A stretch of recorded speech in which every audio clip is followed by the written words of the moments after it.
Hey everyone, tonight we are diving into one of the most savage and harrowing experiences of the medieval era, the castle siege. Those imposing stone fortresses that punctuate the European landscape were not merely architectural wonders or the idyllic settings for fictional tales. They were, in essence, survival apparatuses engineered to withstand months of relentless assault. And the individuals confined within their walls confronted horrors that would shatter even the most resilient of souls. Famine, sickness, psychological manipulation, and the perpetual threat of violent demise represented merely the outset. Before we commence our exploration, take a moment to like this video and subscribe, but only if this style of narrative genuinely resonates with you. Furthermore, in the comments section, kindly share your listening location and the current time. It is always profoundly comforting to witness how these subdued narratives reach individuals across the globe. Now, let's dim the lights, perhaps activate a fan for a mellow ambient hum, and together, let's ease into tonight's exposition. Envision this scene. You are stationed upon the battlements of a medieval castle, gazing out at the surrounding terrain. It is a serene spring morning in the year 1216. Dawn is breaking over the undulating hills. Birds are singing melodiously. For a fleeting moment, an aura of peace pervades. Then, you perceive it. A dark line on the horizon, steadily expanding. An army. Thousands of soldiers advancing towards your stronghold. Their armor glints in the nascent daylight. Their standards flutter in the zephyr. A sense of dread washes over you. You understand what is imminent.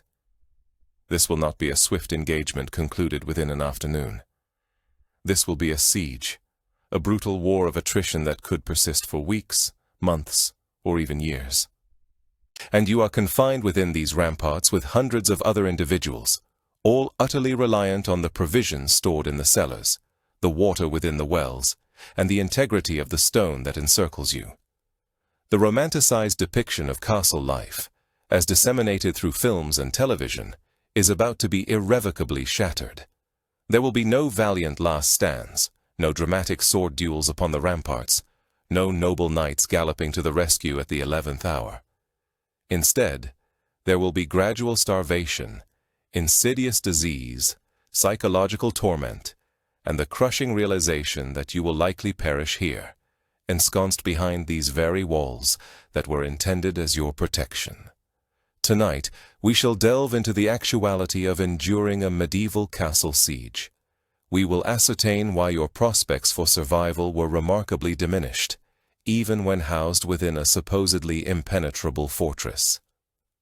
We will examine the weaponry capable of breaching stone walls, the contagions that propagated through crowded castle halls, and the psychological torment that drove defenders to madness or defection. We will traverse every phase of a siege, from the initial terrifying realization of being encircled through the protracted months of scarcity and apprehension, to the final desperate hours when the walls yield and the enemy inundates the interior. We will encounter the individuals who navigated these dire circumstances, the lords and ladies, the soldiers and servants, the children and the elderly, all ensnared in a nightmare from which extrication was improbable. The stark reality is that medieval castle sieges constituted some of the most horrific military undertakings in human annals. They amalgamated the most adverse aspects of warfare, violence, destruction, and mortality, with the most detrimental facets of incarceration, confinement, deprivation, and helplessness. They could extend for such durations that entire generations knew no existence beyond life under siege. Their brutality could be so profound that survivors bore psychological scars for the remainder of their lives. And they were considerably more prevalent than most individuals surmise. Throughout the medieval period, castle sieges were a regular feature of military conflict. Kings besieged rebellious barons, rival nobles engaged in sieges against each other, and invading forces laid siege to frontier fortifications. Certain castles endured multiple sieges throughout their existence, their walls bearing the indelible marks of repeated assaults. The castle itself, that emblem of medieval power and security, served as both your ultimate bulwark and your most oppressive prison. Its formidable walls repelled adversaries, yet simultaneously confined you. Its deep wells furnished water, but they risked depletion or contamination. Its storehouses held provisions, yet never in sufficient quantities for indefinite sustenance. The castle was conceived to facilitate survival during a siege, but it could not guarantee it. Nothing could. Therefore, let us commence our journey into this medieval ordeal. Let us uncover why you, notwithstanding all the advantages of contemporary knowledge and perspective, would almost assuredly not survive a medieval castle siege. For understanding the grim realities of these events allows us to appreciate not only the ingenuity of medieval military architecture, but also the immense suffering endured by ordinary people in an era when conflict was the primary recourse for resolving disputes and human life was held in low esteem and considered disposable. The siege is poised to commence. The enemy is at the threshold, and your likelihood of witnessing another spring diminishes with each passing moment. The initial indication that your world was on the verge of collapse would not be dramatic or abrupt. It would be subtle, a messenger arriving at the castle gates bearing tidings of an approaching army, a scout reporting unusual military mobilizations in adjacent territories, or perhaps simply a mounting sense of apprehension as political tensions escalated between your lord and his adversaries. In the medieval world, sieges did not materialize without prior indication. They were the culmination of disputes that had been festering for months, or even years. However, the foreknowledge of an impending siege did not diminish its terror. In fact, the anticipation might have been more harrowing than the event itself, affording ample time to contemplate the impending horrors. It provided occasion to assess the extent of food reserves, the number of combatants available for defense, and the potential duration of resistance against a determined foe. Such calculations rarely offered solace. The instant your lord resolved to prepare for a siege, life within the castle's confines would undergo a drastic transformation. Every individual capable of contributing would be conscripted into service, irrespective of their customary roles or social standing. Servants accustomed to kitchen duties would find themselves transporting stones to the battlements. Artisans who fashioned footwear or casques would be tasked with the mending of weaponry and armor. Even children would be assigned age-appropriate responsibilities such as conveying water, attending to the injured, or relaying messages between various sections of the castle. The paramount concern was unequivocally provisions. The castle's steward would undertake a meticulous inventory of all consumable items within the storehouses, cellars, and surrounding environs. Grains, preserved meats, dried fish, cheeses, vegetables, fruits, wines, and ales. Every provision would be catalogued, tallied, and rationed. The steward would calculate the total duration these supplies could sustain the castle's inhabitants under varying consumption rates, and these projections would dictate the castle's defensive strategy for the impending siege. Yet amassing sustenance was not as straightforward as merely accumulating existing stocks. If time permitted prior to the enemy's arrival, the castle's garrison would undertake excursions into the adjacent countryside to procure supplementary provisions.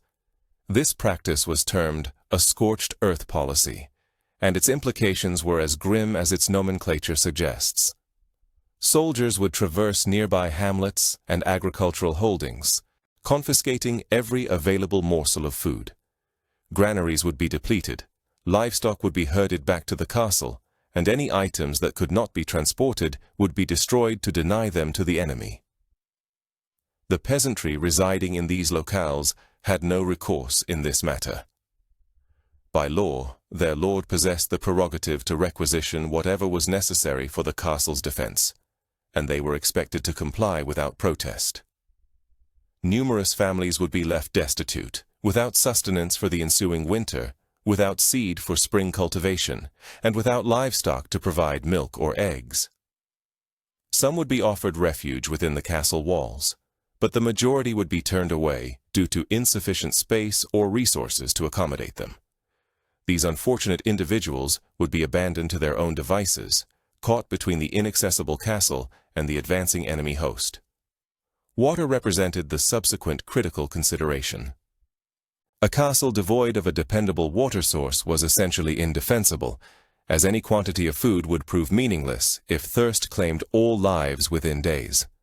Most castles were designed with this necessity in mind, featuring profound wells that reached subterranean aquifers or springs. Some fortresses even incorporated multiple wells as a contingency for failure or contamination. Prior to a siege, the wells underwent rigorous testing. Water was extracted and scrutinized for clarity, taste, and odor. If any suspicion arose regarding its quality, it might be subjected to boiling or filtration through fabric to eliminate impurities.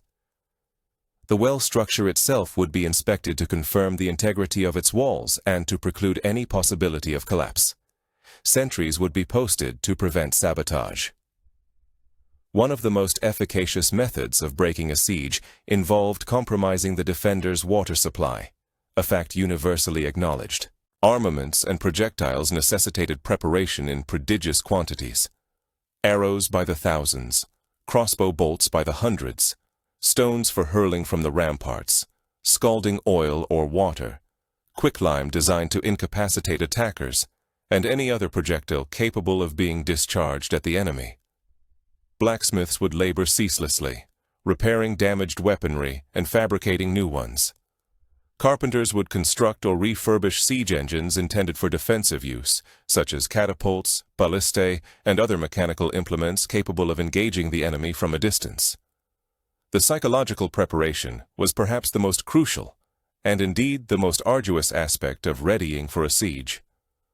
The castle's lord would convene all within its walls, soldiers, servants, family, and granted refugees, to deliver a speech intended to uplift spirits and fortify courage. He would impress upon them their obligations, their integrity, and the justice of their cause. He would pledge that aid was en route, that the opposition would eventually relent, and that survival was assured if they maintained their stand. Yet the unspoken truth was the potential hollowness of these assurances. Relief forces frequently failed to materialize, succumbing to defeat on the battlefield, or to shifts in political allegiance that eroded support. Enemies did not always capitulate. Some were prepared to sustain a siege for years, if required, and survival was never a certainty. Regardless of the fortifications' strength or the defenders' bravery, the period of waiting was torturous. Days would bleed into weeks as the enemy army advanced. Scouts would offer consistent updates on their progression. They have crossed the river. They have reached the woods. They have established their camp just 10 yards away, then 5, then 2.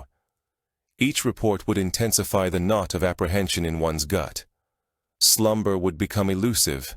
Appetites would diminish. Tempers would flare under the mounting strain. Children, sensing the anxiety, would grow fearful or unusually attached.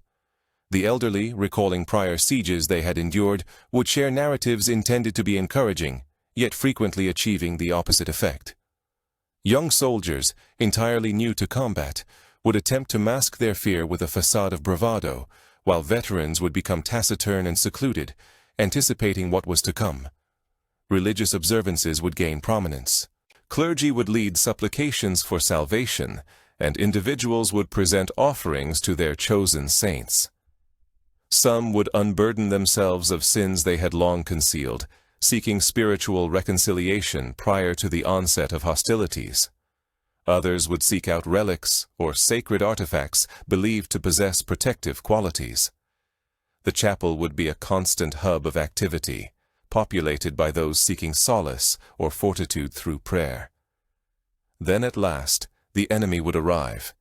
They would be visible from the battlements, a vast multitude spreading across the terrain like an encroaching shadow. Tents would materialize, forming a siege encampment that encompassed the castle entirely. Banners would be unfurled, identifying the various lords and knights who had joined the attacking contingent. Siege engines would be erected, imposing timber structures that resembled instruments of torture, which, in a functional sense, they were. The enemy commander would dispatch a herald to the castle gates, bearing terms for capitulation. These terms would vary depending on the circumstances, but typically offered a measure of leniency should the castle yield immediately. The defenders might be permitted to depart with their lives and personal effects. The lord could be taken captive, though treated with deference in accordance with the codes of chivalry. Common soldiers and staff might be released unharmed. However, the understanding was that these terms would grow more stringent the longer the siege persisted. If the castle withstood assaults for weeks or months, compelling the attackers to expend resources and suffer casualties, the eventual surrender terms would be considerably more severe. Defenders could face execution, enslavement, or brutal reprisals. The castle itself might be demolished to prevent its future use. The decision to surrender or resist rested ultimately with the lord, yet it impacted every soul within the castle. Certain lords were amenable to negotiation and acceptance of reasonable terms, particularly if their situation seemed dire. Others were too proud or obstinate to concede, even when resistance meant dooming everyone within the castle to hardship and potential demise. And some had no alternative. They were rebels or traitors for whom surrender guaranteed execution, irrespective of the timing. Consequently, they had nothing to risk by fighting until the very end. Once the choice was made to resist, there was no turning back. The herald would be dismissed with a defiant reply, and the siege would commence in earnest. The gates would be secured, the drawbridge hoisted, and the portcullis lowered. Sentries would assume their posts on the ramparts, monitoring the enemy camp for any indication of movement. All others would withdraw to their designated stations within the castle, awaiting the initial assault. The psychological toll of this juncture is profound. You were now ensnared. The external world was cut off, leaving you solely reliant on the provisions contained within the castle's fortifications. Your destiny was no longer within your command, but rested with your lord, the robustness of the defenses, and the tenacity of the enemy. The siege had begun, and its conclusion, whether in form or timing, remained unknown. The inaugural night of a siege was invariably the most arduous. The darkness seemed to exert pressure from all sides, and every external sound, a shout, the clash of metal, the creak of a siege apparatus, would send a tremor of dread through one's being. Sleep was generally unattainable. Most lay awake, listening, imagining, and dreading what the approaching dawn might bring. And when dawn arrived, the true ordeal would commence. The medieval siege was far from a simplistic confrontation involving soldiers scaling walls with ladders and employing battering rams, though these were indeed part of the tactic. It was an intricate military undertaking that utilized a range of specialized weaponry engineered to breach stone fortifications potentially 20 feet thick or more. While these devices were marvels of engineering, they were also instruments of terror, capable of reducing the most formidable castle to ruins and the bravest defenders to trembling wrecks. The trebuchet reigned supreme among siege engines, a colossal catapult powered by a counterweight, capable of projecting stones weighing 300 pounds or more over distances of up to 300 yards. The grandest trebuchets, such as the one King Edward I of England constructed for the siege of Stirling Castle in 1304, were of such immense scale that they required the labor of dozens of men for weeks to build, and could launch projectiles weighing as much as 300 pounds. The psychological effect of a trebuchet was nearly as devastating as its physical destructive force. Envision standing on the castle battlements, observing the enemy's engineers meticulously adjusting their enormous machine, calculating angles and distances. You would witness the counterweight being elevated, hear the groaning of timber and rope, and then observe with horror as a boulder equivalent to the size of a small cart was placed in the sling. The moment of release was terrifying, a sudden violent motion accompanied by a sound akin to thunder. Subsequently, the projectile would trace an arc through the sky, appearing to move in slow motion as it approached the castle. The impact was catastrophic. A 300-pound stone striking a wall at high velocity could pulverize masonry, create fissures that would propagate through the structure, and send deadly fragments scattering in every direction. Defenders on the walls risked death or severe injury from the flying debris. The sustained bombardment would progressively compromise the fortifications, creating breaches that the enemy could exploit. Stones, however, were not the sole projectiles that trebuchets could deploy. Medieval commanders exhibited creativity and ruthlessness in their selection of ammunition. Deceased animals, particularly horses, would be hurled over the walls to propagate disease and demoralize the inhabitants. The decaying carcasses would contaminate water supplies and generate unbearable odors, exacerbating the misery within the castle. Even more abhorrent was the practice of flinging the severed heads of captured defenders back into the castle. This tactic of psychological warfare aimed to shatter the morale of those inside, illustrating the fate awaiting them if apprehended. Occasionally, entire bodies or even live prisoners would be launched, their screams echoing as they traversed the air before impacting within the castle courtyard. Fire also constituted an element within the trebuchet's arsenal. Clay pots filled with burning pitch, oil, or other flammable substances would be hurled over the parapets, igniting fires that could quickly engulf the wooden frameworks within the fortress. Even edifices constructed of stone were not impervious. The intense heat could fracture stone and cause roofing structures to collapse. Combating conflagrations during a siege was exceptionally arduous due to the scarcity of water, which was essential for sustenance, and the perpetual peril of assault complicated any organized efforts to quell flames. The mangonel represented a more diminutive catapult, powered by torsion, possessing less force than a trebuchet, but offering greater maneuverability and ease of construction. Mangonels could be erected swiftly using local resources and positioned nearer to the fortress ramparts, enabling them to target specific vulnerable areas with increased precision. They proved particularly adept at dismantling wooden constructions like hoardings, supplemental wooden galleries erected by defenders atop the ramparts to enhance their firing vantage points. Ballistae functioned akin to colossal crossbows mounted upon wheeled carriages. They discharged immense bolts or spears capable of penetrating wooden shields and certain types of armor. While incapable of directly breaching stone fortifications, they served as deadly anti-personnel armaments, capable of incapacitating defenders on the battlements from a secure distance. A single ballista bolt could impale multiple combatants if they were positioned in a line. The psychological impact of witnessing comrades being skewered by these substantial projectiles was devastating. The battering ram stood as one of the most ancient and straightforward siege implements, yet it was also among the most potent. An enormous tree trunk, often capped with an iron or bronze head resembling a ram's head, would be suspended from a wooden framework by chains or ropes. Teams of men would propel it back and forth, building momentum until it impacted the fortress gateway or wall with immense force. The sound of a battering ram in operation was incessant and terrifying, a rhythmic pounding that reverberated through the fortress and seemed to shake its very foundations. Boom, boom, boom! Each impact sent tremors through the stone, and defenders could feel the battlements quivering beneath their feet. The psychological effect was profound. It felt as though the fortress itself was being battered to destruction, with no recourse to halt the assault. Defenders would attempt various methods to counter battering rams. They would dislodge heavy stones or burning materials onto the ram and its operators. Attempts would be made to ensnare the ram with chains and pull it aside or elevate it, disrupting its rhythm. Boiling oil or water would be doused through murder holes onto the men operating the ram. However, these countermeasures were perilous and frequently ineffectual, particularly when the ram was shielded by a siege tower or a covered structure known as a cat or tortoise.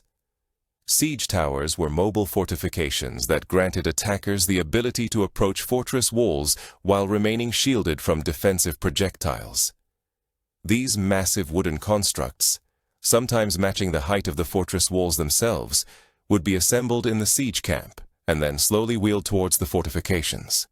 The largest siege towers featured multiple levels, with archers and crossbowmen on the lower tiers providing covering fire, while assault troops assembled on the uppermost level, poised to storm the walls once the tower was positioned against them. The approach of a siege tower signified a moment of extreme peril for defenders. As the tower drew nearer, the attackers within gained protection from most defensive fire, allowing them to target defenders with relative impunity. Upon reaching the wall, a drawbridge would extend from its apex onto the battlements, and enemy soldiers would surge across, engaging in brutal hand-to-hand combat with defenders in a desperate struggle for control of the ramparts.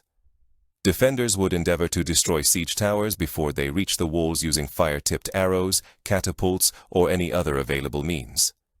The towers, constructed of wood, were susceptible to fire, but were frequently sheathed in wet hides or metal plates for a degree of protection. If a siege tower ignited, it transformed into a death trap for its occupants, who would either perish by flames or be compelled to leap to safety from significant altitudes. Mining represented perhaps the most insidious form of siege warfare. Sappers, specialized soldiers adept at excavation and engineering, would excavate tunnels beneath fortress walls, creating chambers propped up by wooden supports. Once a tunnel reached its intended destination, the chamber would be filled with combustible materials such as pig fat, and then set ablaze. As the wooden supports burned away, the tunnel would collapse, causing the wall above to crumble and create a breach exploitable by assault troops. The sole defense against mining was countermining. Defenders would excavate their own tunnels to intersect enemy excavations, either collapsing them or engaging the sappers underground in savage close-quarters combat. These subterranean battles were waged in near-total darkness within confined spaces, where weapon swings were restricted, and the constant dread of tunnel collapse loomed, threatening to entomb all occupants. Defenders also sought to detect mining operations by placing bowls of water on the ground, observing for ripples that might indicate subterranean excavation. They would listen for the sounds of picks and shovels at work below. However, these methods were unreliable, and often the initial indication of a mine was the sudden, unannounced collapse of a wall. The crossbow functioned as the sniper rifle of medieval combat, capable of penetrating armor at distances up to 200 yards. Crossbowmen on both sides would engage in deadly duels, attempting to eliminate enemy soldiers who exposed themselves on the walls or within the siege encampment. The psychological pressure of knowing that a crossbow bolt could strike at any moment, even when one felt secure, was immense. Arrows from longbows, while less powerful than crossbow bolts, could be discharged at a significantly higher rate, creating a hail of projectiles that made movement on the ramparts perilous. English longbow archers were particularly dreaded for their sustained high rate of fire, and their arrows could still inflict casualties at ranges of up to 300 yards. Greek fire was a terrifying incendiary weapon primarily employed by the Byzantine Empire, though it occasionally appeared in Western European sieges. This enigmatic substance, its precise composition unknown to this day, would ignite upon contact with water and burn with an intense heat that was exceedingly difficult to extinguish. It could be hurled in pots, projected through tubes, or launched from catapults, instilling profound fear in those who faced it. Defenders possessed their own array of armaments to counter attackers. While boiling oil was costly and infrequently utilized, boiling water proved equally effective in scalding assailants attempting to scale ladders or operate battering rams. Quicklime, when hurled at attackers, reacted with moisture in their eyes and on their skin, inflicting excruciating burns and temporary or permanent blindness. Stones were the most prevalent defensive projectile, inexpensive, abundant, and devastatingly effective when dropped from a height. A stone weighing just 10 pounds, when released from a wall 60 feet high, would impact with sufficient force to crush a skull or fracture bones, even through armor. Defenders would stockpile thousands of stones on the battlements, ready to unleash them upon any who approached the walls. Pitch and tar could be heated and poured onto attackers, adhering to their skin and armor, causing horrific burns. Sand, heated to a red-hot state, could be showered upon assailants, working its way into gaps in armor and inflicting agonizing injuries. Beehives could be hurled down upon attackers, releasing swarms of angry bees that would sting anyone in the vicinity. The defenders' most potent psychological weapon was their resilience and inventiveness.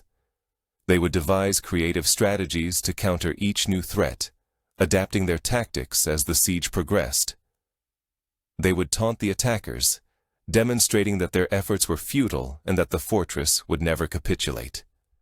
They would display provisions on the walls to indicate ample supplies, even if they were actually experiencing famine. They would generate noise at night to disrupt the attackers' sleep, or maintain an eerie silence to unnerve them.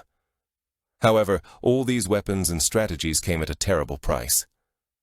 The ceaseless bombardment, the threat of fire, the fear of collapsing walls, and the knowledge that death could arrive at any moment from any direction created a state of perpetual terror that wore down even the most resolute defenders. The physical devastation was mirrored by psychological destruction, and frequently it was the latter that determined the siege's culmination. The implements of medieval siege warfare were designed not merely to breach stone walls, but to shatter human spirits, and they were terrifyingly effective at both.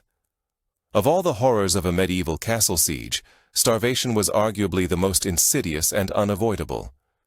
Regardless of the strength of one's walls, the valor of one's soldiers, or the skill of one's commanders, if the siege endured long enough, hunger would ultimately prevail.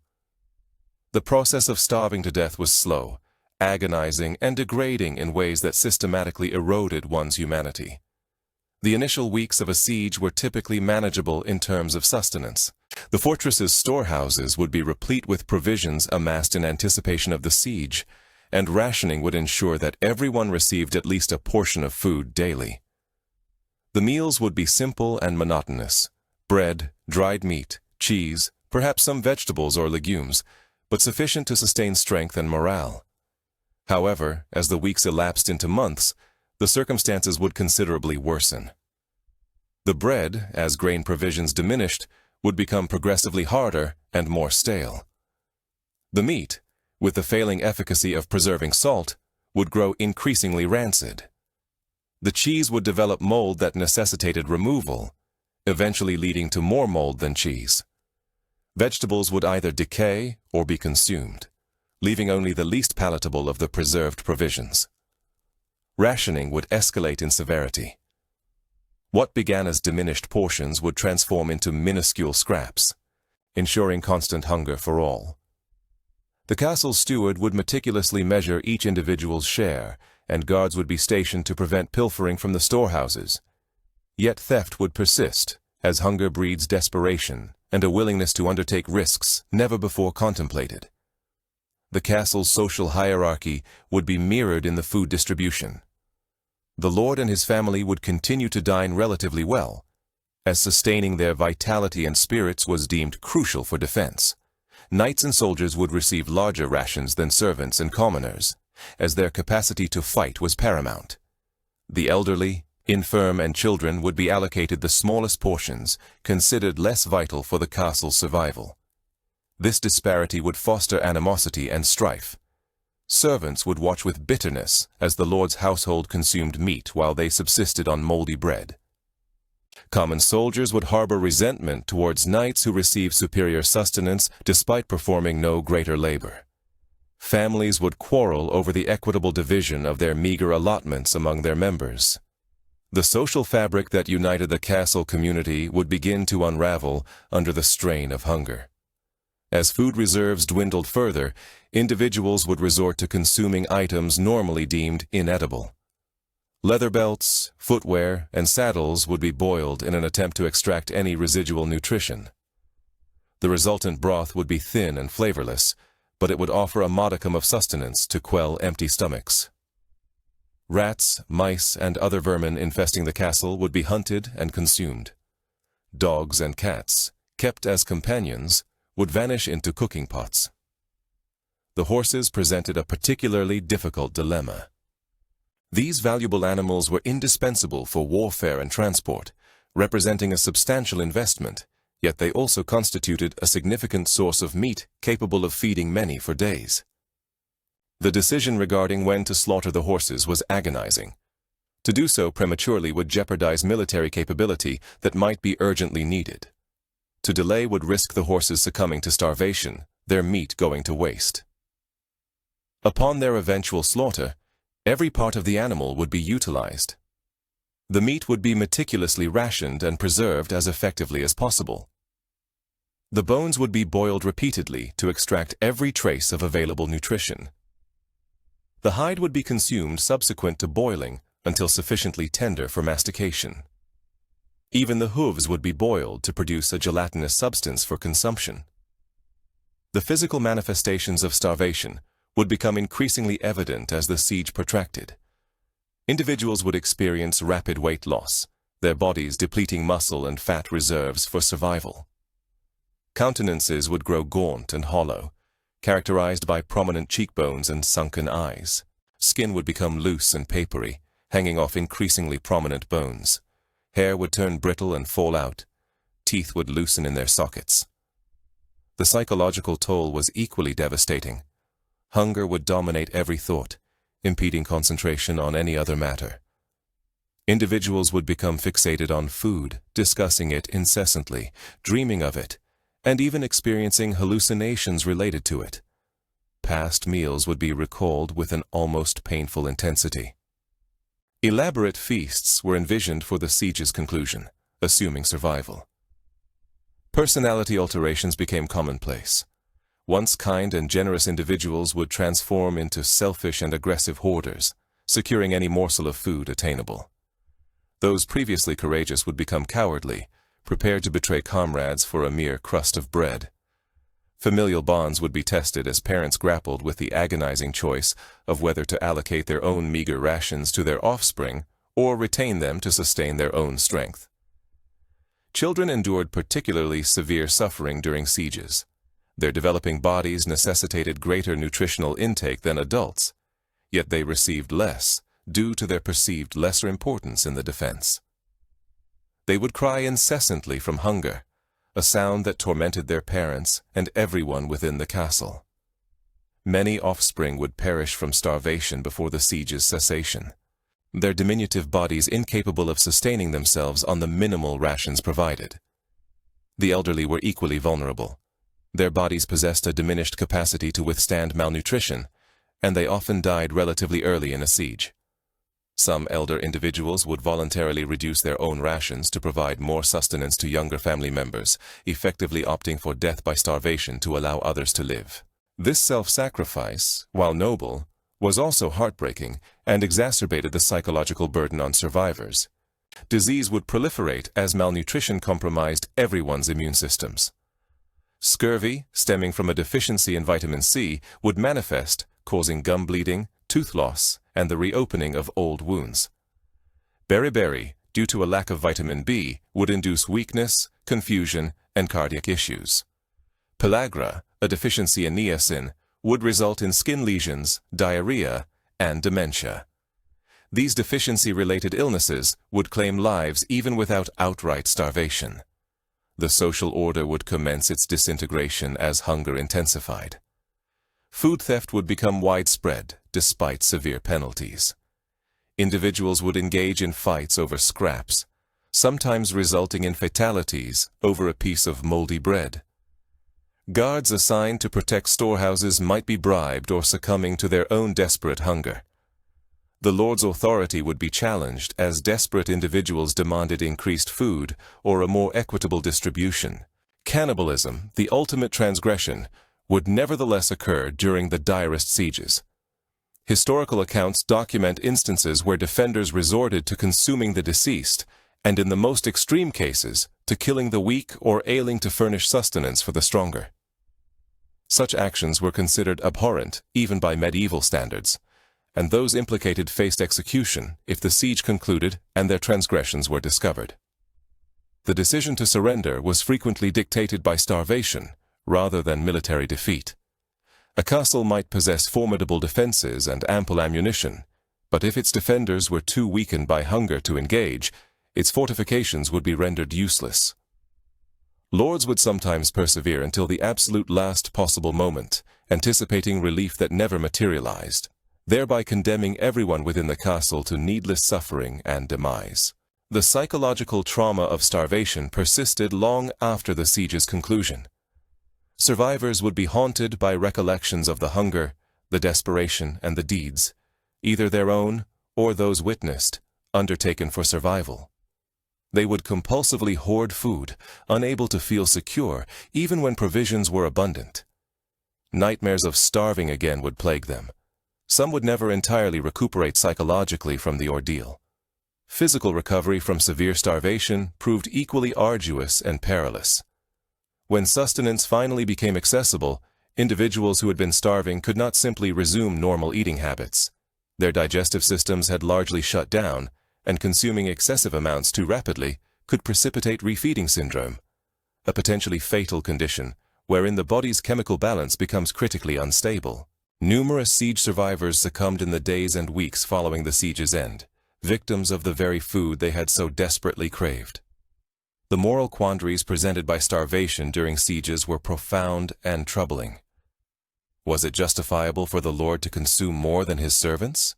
Should parents prioritize their children's nourishment even at the cost of their own lives? Was it permissible to consume animals that had been pets? What of consuming the deceased? These questions lacked easy answers, and individuals made varying choices predicated on their personal values and circumstances. The strategic deployment of starvation by besieging armies was a deliberate and calculated tactic. Commanders understood that hunger was among their most potent weapons, and they exerted every effort to prevent sustenance from reaching the castle. They would devastate crops in the surrounding territories, slaughter livestock, and blockade routes and waterways to sever supply lines. In some instances, they might permit refugees to depart the castle, aware that this would accelerate the depletion of the defenders' food reserves. In certain scenarios, besieging forces would intentionally prolong sieges to maximize the suffering of the besieged. They would reject surrender proposals, demanding unconditional capitulation only after the defenders had been reduced to the brink of death by starvation. This cruelty served both practical and psychological objectives. It weakened the defenders militarily and served as a warning to other potential adversaries regarding the consequences of resistance. The impact of starvation on military efficacy was substantial. Soldiers weakened by hunger were incapable of fighting effectively. They could not don heavy armor, draw bowstrings, or wield swords with force. They would become sluggish and clumsy, easy targets for enemy weaponry. Their judgment would be impaired, increasing the likelihood of error. Their morale would falter as they recognized their impending slow death by starvation rather than a swift end in combat. The economic ramifications of sieges were also intrinsically linked to starvation. The food consumed throughout a siege represented a considerable investment that was irretrievably lost. The livestock that was slaughtered could not be utilized for procreation or labor. The grain consumed could not be set aside for the subsequent year's cultivation. Even if the stronghold successfully repelled the siege, the economic repercussions could necessitate years for recovery. The spiritual implications of starvation during sieges were intricate. Certain individuals perceived their hardship as a divine trial, an avenue to showcase piety and fortitude. Others interpreted it as retribution for transgressions, either their own or those of their superiors. Clerics would lead supplications for liberation and endeavor to offer spiritual solace to those enduring suffering. However, spiritual beliefs could only offer limited relief from the corporeal torment of hunger. The historical repercussion of starvation during medieval sieges shaped military tactics for subsequent centuries. Commanders discerned that sieges were frequently decided by logistical prowess rather than direct confrontation. The faction capable of preserving its supply conduits and sustaining its troops typically emerged victorious, irrespective of the defensive structure's robustness or the combatant's valor. This paradigm shift would influence warfare well into the modern era. Were you to find yourself confined within a castle during a medieval siege, starvation would have been your unyielding companion and your most probable demise. The gradual decay of your physique, the consuming preoccupation with sustenance, the ethical compromises you would be compelled to make, and the stark awareness of your impending end would have been nearly unendurable. And even if survival were achieved, the indelible imprints of that ordeal would persist throughout your remaining existence. While starvation presented a protracted and agonizing path to death during a medieval castle siege, maladies could prove swifter and more horrific. The conditions within a beleaguered fortress were conducive to the proliferation of contagious ailments.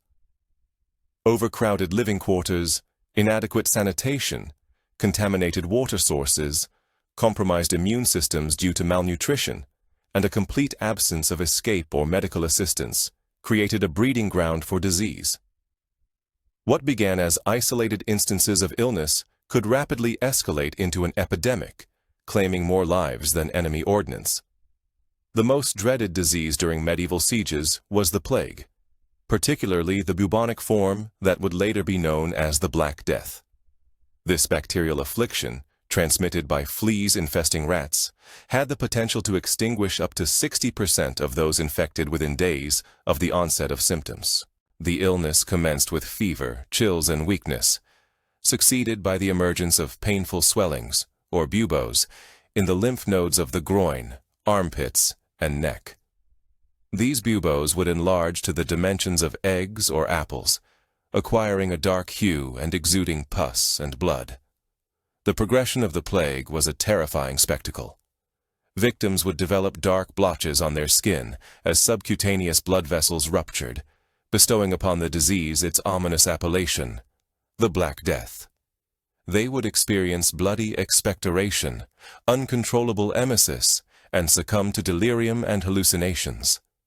The scent of mortality would pervade their presence even before their final breath, a sickly, sweet aroma that all within the castle would come to recognize and dread.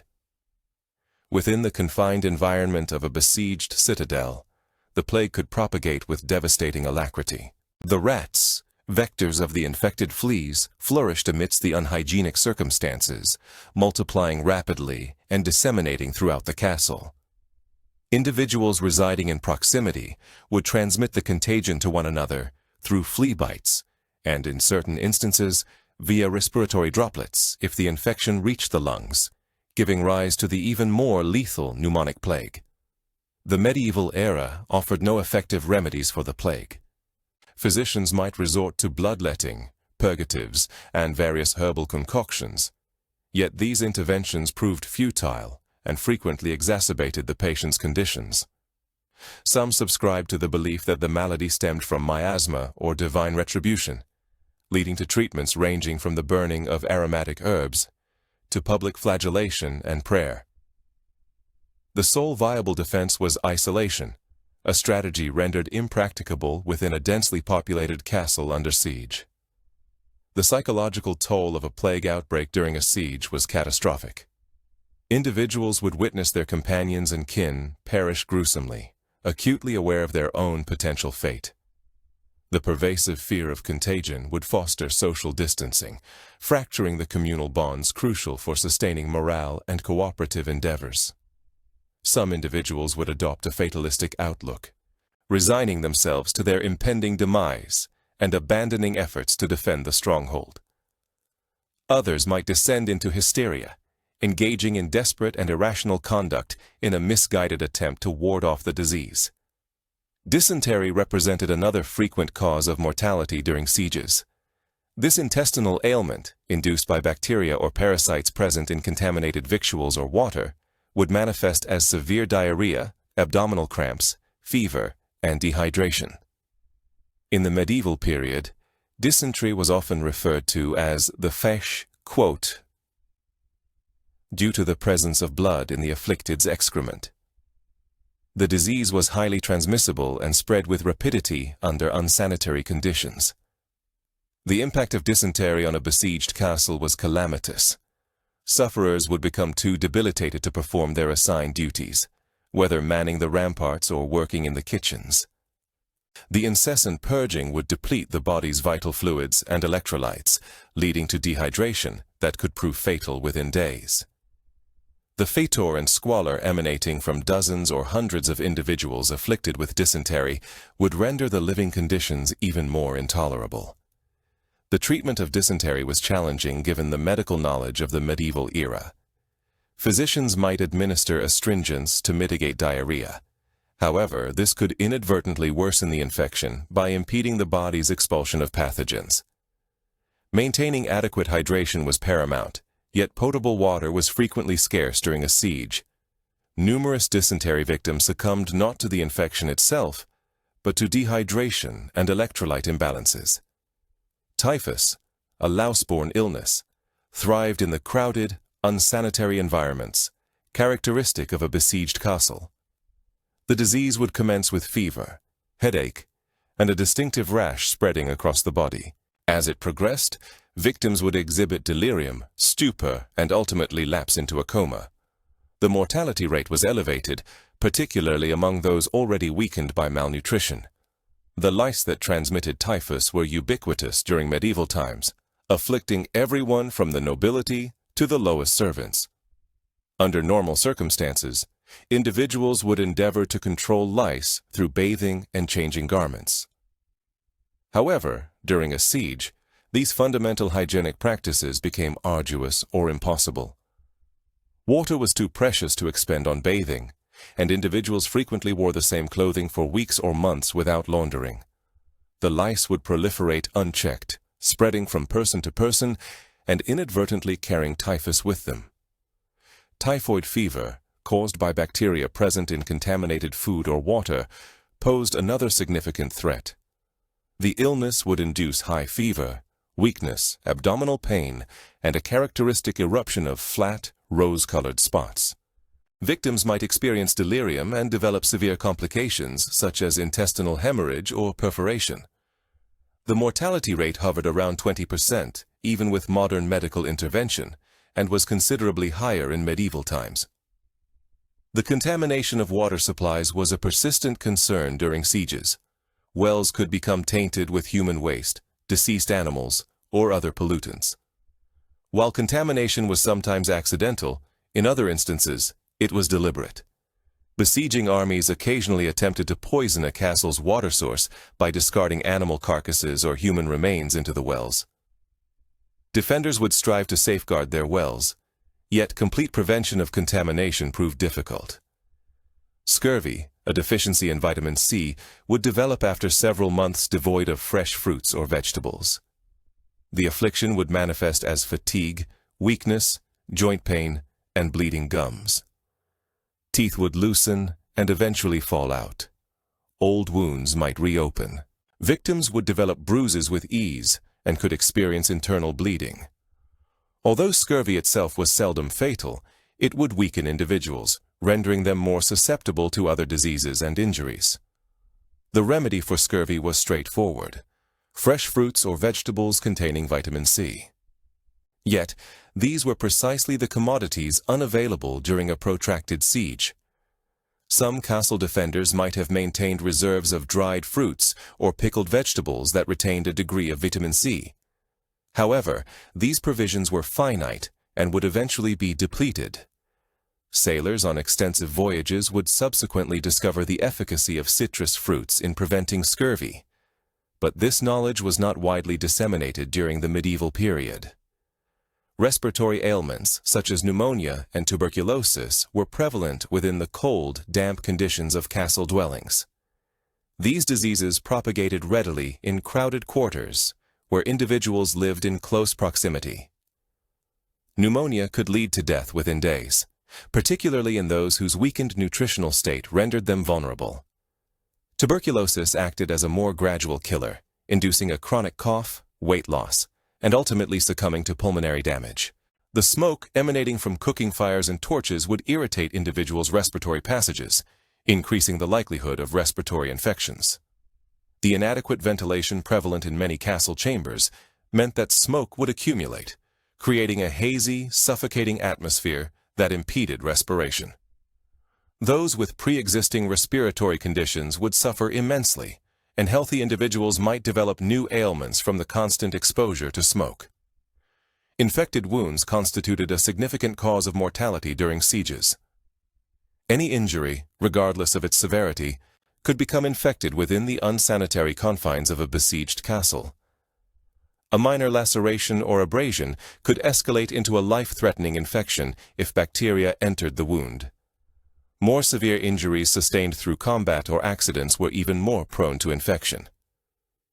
Medieval physicians lacked an understanding of germ theory and effective antibiotics. They would attempt to treat infected wounds by cleansing them with wine or vinegar, applying various herbal poultices, and occasionally cauterizing them with hot irons.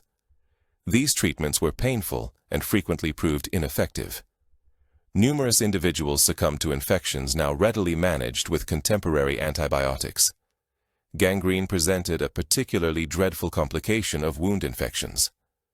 This ailment, stemming from tissue death due to insufficient blood flow or bacterial proliferation, would cause the affected region to darken, emit a putrid odor, and ultimately prove fatal through septicemia. Amputation, the sole recourse, was itself a perilous undertaking, frequently resulting in demise from shock, hemorrhage, or subsequent infection. Mental afflictions and psychological collapse also represented significant disease burdens during extended sieges. The incessant strain, dread, and trauma could manifest in what we today diagnose as post-traumatic stress disorder, depression, anxiety disorders, and psychosis. Medieval populations lacked an understanding of these conditions as medical issues, often attributing them to demonic influence or moral failing. Those experiencing mental distress during a siege might exhibit violent tendencies, suicidal ideation, or complete incapacitation. Hallucinations or delusions could render them a danger to themselves and others. Effective treatment was non-existent, as medieval medicine had no framework for psychiatric care. Individuals with severe mental health challenges might face restraint, isolation, or even execution if perceived as a threat to the castle's defense. The cumulative impact of multiple diseases afflicting a besieged castle concurrently was catastrophic. Malnutrition weakened individuals, rendering them more susceptible to infectious agents. Dysentery sufferers were more prone to developing additional infections. These varied ailments interacted and compounded, escalating into a health crisis that could cripple the castle's defensive capabilities. The management of the deceased posed a significant problem during disease outbreaks. Bodies accumulated more rapidly than they could be interred, and scarcity of space and resources made proper burial challenging or impossible. Corpses might be cast over the walls, interred in shallow graves within the castle precincts, or left to decompose in secluded areas. These decaying remains would attract vermin and further propagate disease. The psychological toll of inhabiting an environment rife with illness and mortality was profound.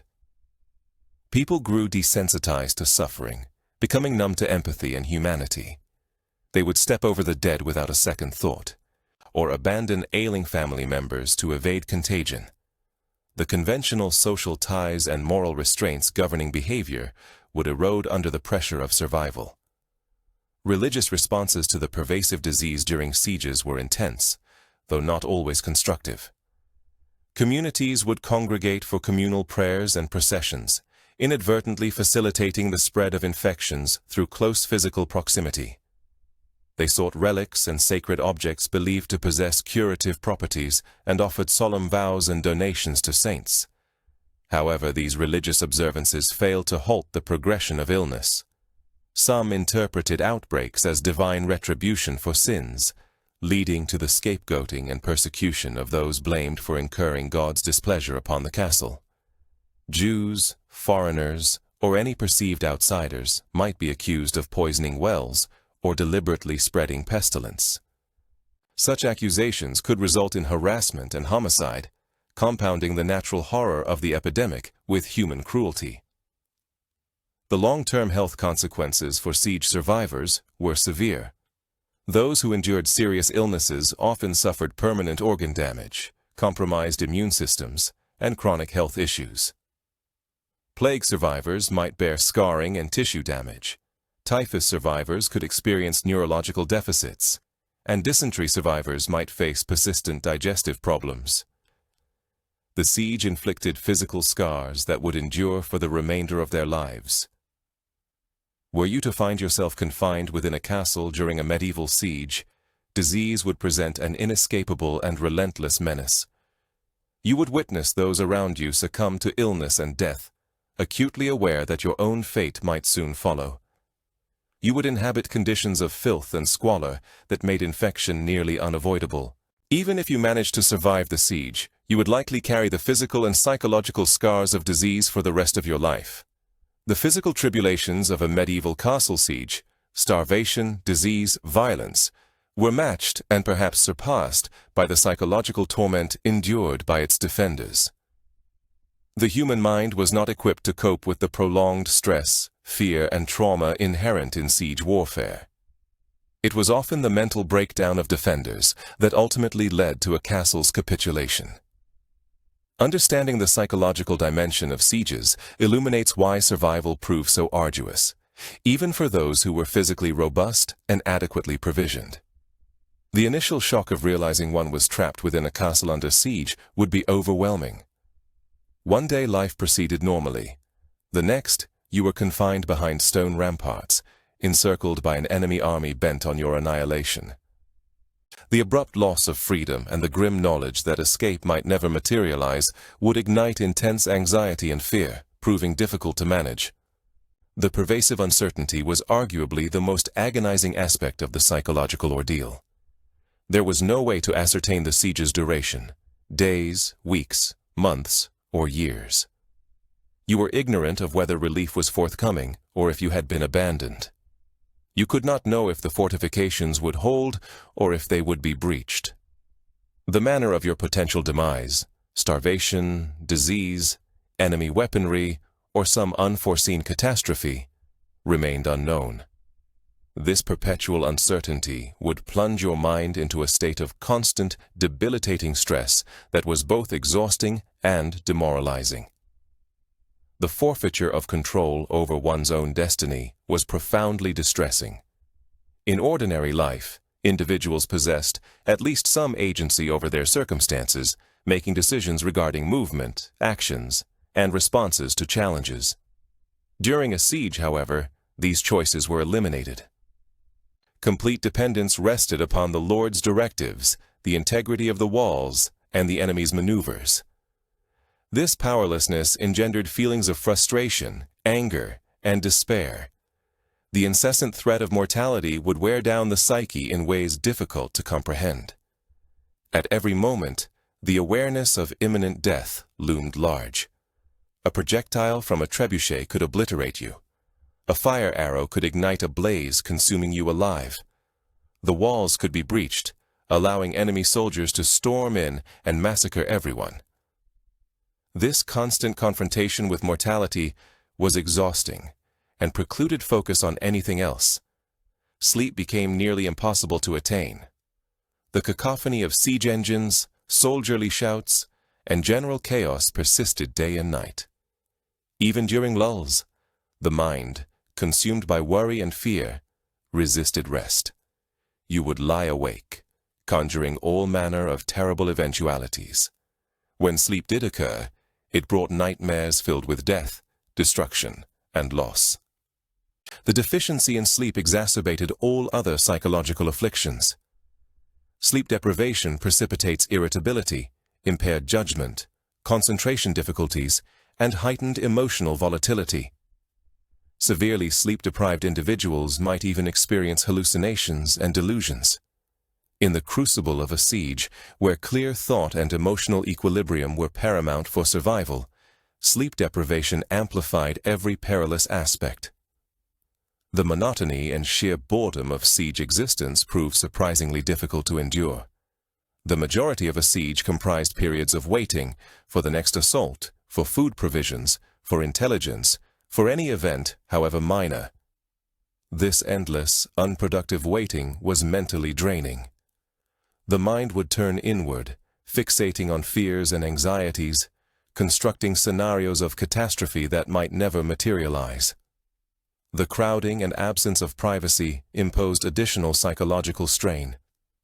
Living in close quarters with scores or hundreds of individuals meant no personal space and no opportunity for solitude. One was constantly enveloped by the noise, odors, and emotions of others. The lack of privacy obstructed the processing of personal feelings and the attainment of a moment's peace. Interpersonal conflicts intensified under the siege's pressure. Minor irritations that would typically be overlooked became significant sources of friction. Arguments erupted over food, living space, duties, and any other conceivable point of contention. Friendships frayed or dissolved. Families quarreled. The social fabric that bound the castle community together began to tear under the strain. The witnessing of death and suffering inflicted trauma that would leave lasting imprints. You would observe acquaintances, friends, family members, and neighbors perish agonizing deaths from starvation, disease, or violence.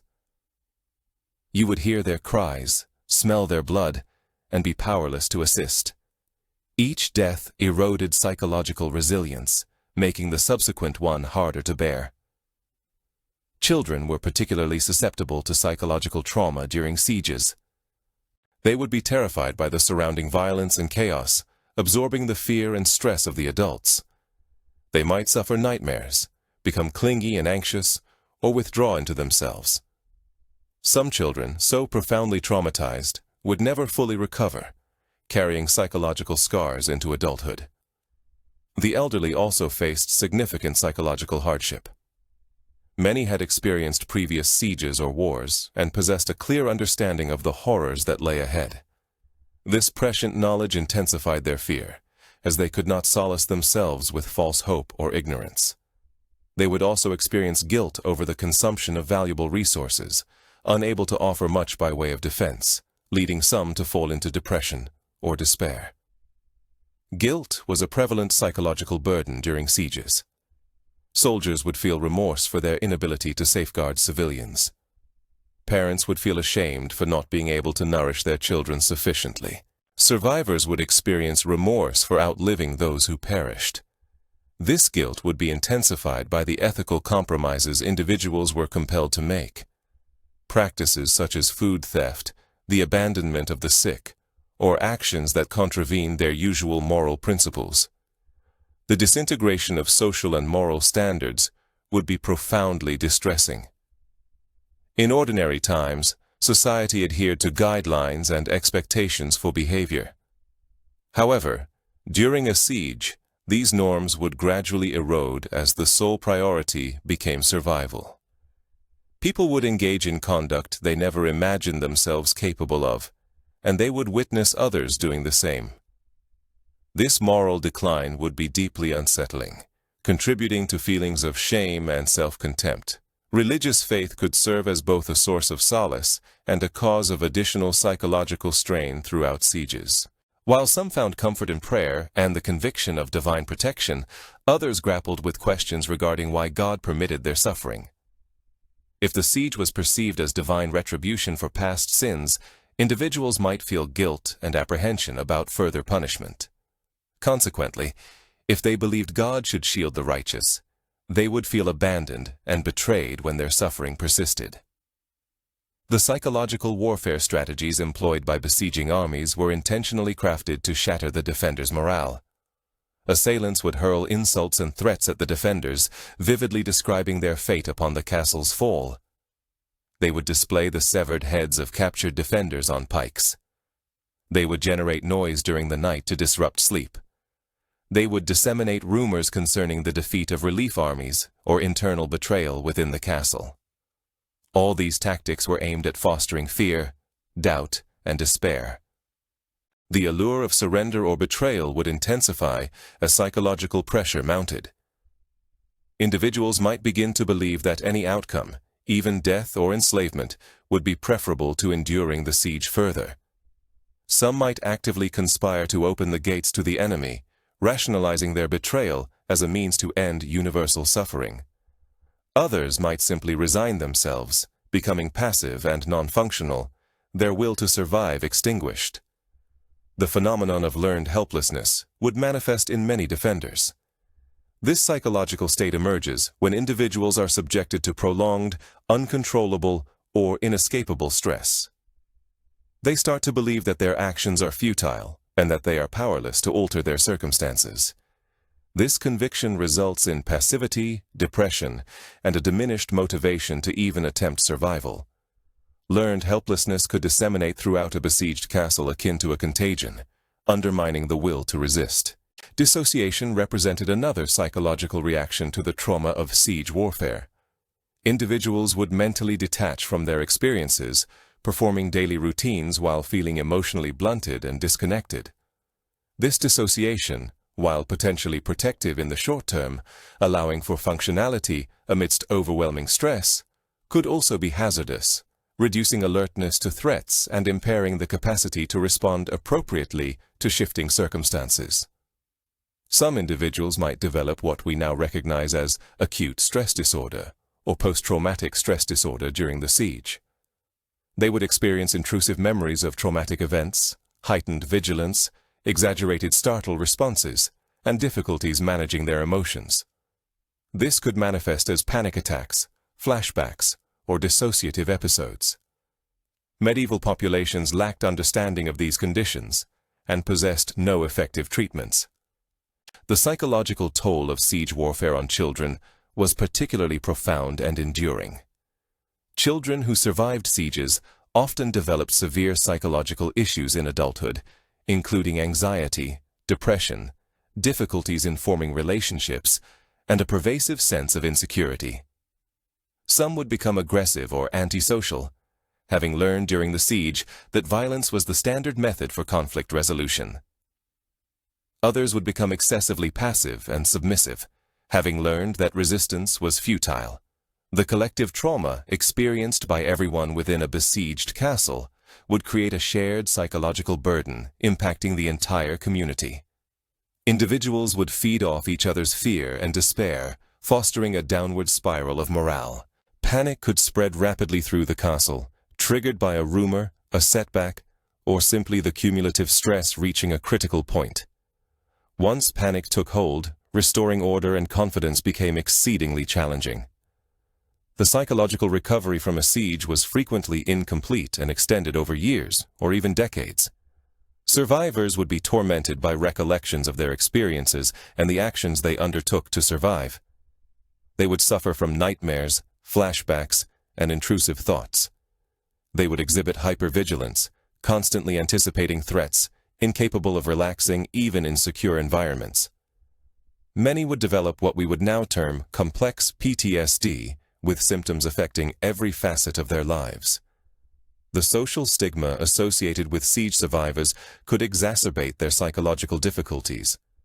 Those forced to consume rats, leather, or even human flesh for sustenance would be regarded with revulsion and suspicion. Individuals who had betrayed others or committed other moral transgressions during the siege would face ostracism. Even those who had committed no wrong might be treated differently, as if tainted by their experiences.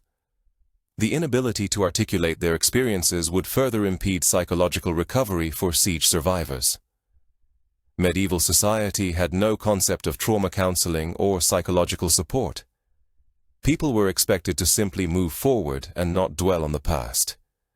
However, the traumatic memories could not be suppressed or forgotten, and without an avenue for processing them, they would continue to inflict psychological distress for years. If one had been confined within a castle during a medieval siege, the psychological torment would have been as unbearable as the physical privations. The persistent fear, the loss of control, the ethical transgressions, the witnessing of death and suffering, and the gradual disintegration of one's own mental stability would have posed tests beyond imagination. And even if one's body survived the siege, the mind might not have recovered. Following weeks or months of bombardment, starvation, disease, and psychological warfare, the moment everyone in the castle had dreaded would finally arrive: the final assault. This was when the besieging army would attempt to storm the castle, breaching the walls and engaging in brutal close-quarters combat with the defenders. The final assault represented the most violent and chaotic phase of a siege, marking the period with the highest number of casualties on both sides. The decision to launch a final assault was not made impulsively by the attacking commander. Assaults were costly in terms of lives lost, and there was always a risk of the attack failing, which would embolden the defenders and prolong the siege. However, if the walls had been sufficiently weakened by bombardment, if the defenders were known to be starving and demoralized, or if time was a critical factor for the besieging army, an assault might be the sole viable option. The preparations for an assault would be observable to the defenders, heightening their terror. They would witness the enemy troops forming ranks, siege ladders being brought forward, and assault towers being positioned against the walls. They would hear the enemy commanders issuing orders and the soldiers chanting or singing to bolster their courage. The defenders would know that within hours they would be fighting for their lives in the most savage form of combat conceivable. The assault would typically commence at dawn, when the defenders were fatigued from night watch and visibility remained limited. The attacking army would advance in waves, with the initial wave comprising expendable troops, often conscripts or mercenaries considered less valuable than the professional soldiers who would follow. These initial attackers would carry scaling ladders and attempt to ascend the walls under intense fire from the defenders. The defenders would unleash everything in their arsenal upon the attackers: arrows, crossbow bolts, stones, boiling water, quicklime, burning pitch, and any other projectile capable of inflicting death or injury. The cacophony would be deafening. The cries of wounded men, the clang of weapons, the thud of projectiles striking shields and armor, the shouts of commanders attempting to coordinate the defense. The stench would be overwhelming: blood, smoke, burning flesh, and the acrid odor of fear. Ascending a scaling ladder under fire was a terrifying ordeal, demanding immense courage or desperation. The ladders were tall and unstable, swaying and oscillating with each step. Defenders would attempt to push the ladders away from the walls using long poles, sending the climbers plummeting to their deaths. They would drop stones on the climbers' heads, crushing skulls even through helmets. They would pour boiling liquids on them, causing horrific burns. The mortality rate among the initial wave of attackers was typically exceedingly high. If the attackers succeeded in reaching the top of the walls, the fighting would become even more ferocious. Combat on the confined battlements was desperate and chaotic, leaving no room for sophisticated tactics or formations. It devolved into a primal struggle to kill the enemy before they killed you, utilizing whatever weapons were at hand. Swords, axes, maces, daggers, or even bare fists. Men would clash, attempting to hurl their adversaries from the ramparts to their demise below. Defenders possessed certain advantages in this close-quarters combat. They were familiar with the fort's layout, leveraging this knowledge to their benefit. They could withdraw to pre-established positions, compelling attackers to advance.